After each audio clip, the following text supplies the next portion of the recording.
had a neighbor drive me to Cincinnati and drop me off at my hotel. I waited for him to leave his hotel to come to mine, and I was so nervous, anxious, and just excited to finally meet the man that I've been communicating with for 8 months. We met. He kind of was not the man that I envisioned, although I've seen pictures of him. I don't know if that sounds weird. I can't really explain it. I had ordered his book and brought it with me for him to sign. Before going to get something to eat and coming back to my hotel room, Dr. Ahab would drive me around showing me the school he attended, where he stayed and used to hang out, etc. Him ruminating about his past seems to bring joy to his life.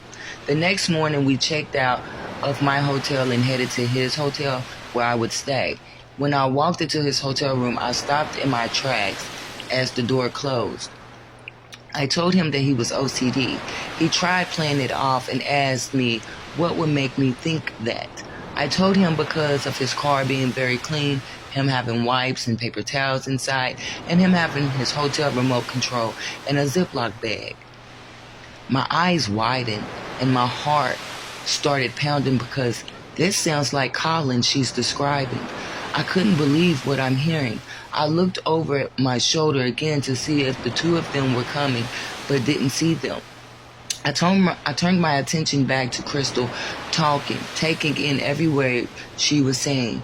The next morning we left to go get some breakfast, and a housekeeper pushing the linen cart had picked up some linen that had fallen off the car right before we were exiting the hotel. This young man picked up the linen and put them back on the cart, and instantly I thought to myself, oh Lord, he's going to think those are going to be the linens he gets. As soon as we walked out the door, headed to his car, he said, watch those be the linens I get. And I started laughing. I asked him, why did I know he was thinking that? He had a serious look on his face, which caused me to stop laughing. Just imagine meeting someone. By the next day, you observe someone just off their car and walking into their hotel room. After eating breakfast, he drops me off at my hotel where my friend was to pick me up at. I believe the next day or two he was coming to Lexington to spend 2 days there before flying back to Cali. After my neighbor picked me up from my hotel, the whole ride back to Lexington, I was slumped in the passenger side seat, sad.